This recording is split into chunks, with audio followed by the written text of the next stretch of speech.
L'air de rien, l'été s'en vient, donc on aura bientôt droit à ça.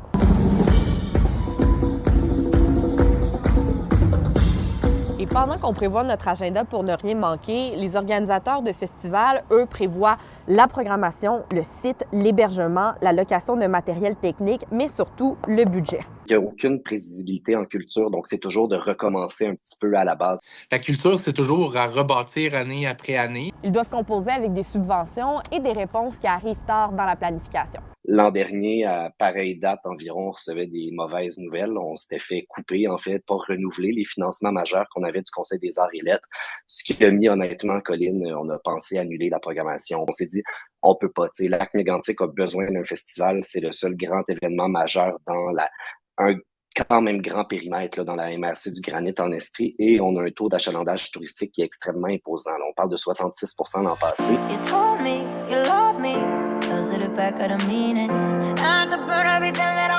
Du côté de Cowansville, ce sont 48 000 personnes qui se sont rendues au festival Soif de musique l'an dernier.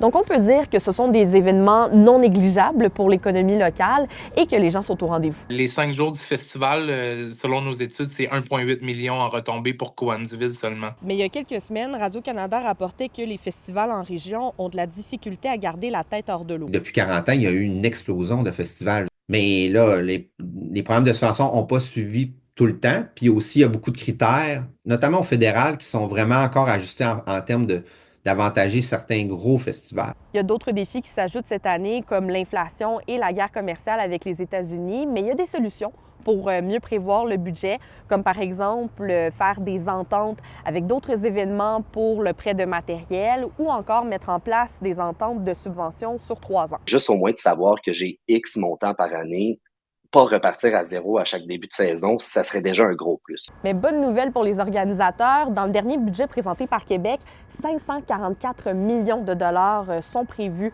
pour la culture et le patrimoine pour les 5 prochaines années. Et il y a également le Conseil des arts et des lettres du Québec qui a vu son enveloppe bonifiée de 200 millions de dollars par année également. Donc ça va permettre de soutenir des événements comme les festivals. C'est une belle tape dans le dos pour mieux se positionner pour le futur, mais il ne faut pas prendre ça pour acquis. Je pense que c'est la pire chose à faire en culture, c'est d'être dépendant de quelque chose. Malgré les embûches, les organisateurs sont débrouillards et ils ont surtout leur événement et leur communauté tatouée sur le cœur. Il y a cette proximité-là qu'on ne peut pas aller chercher ailleurs. Chaque ville, chaque région a besoin quand même de sa culture.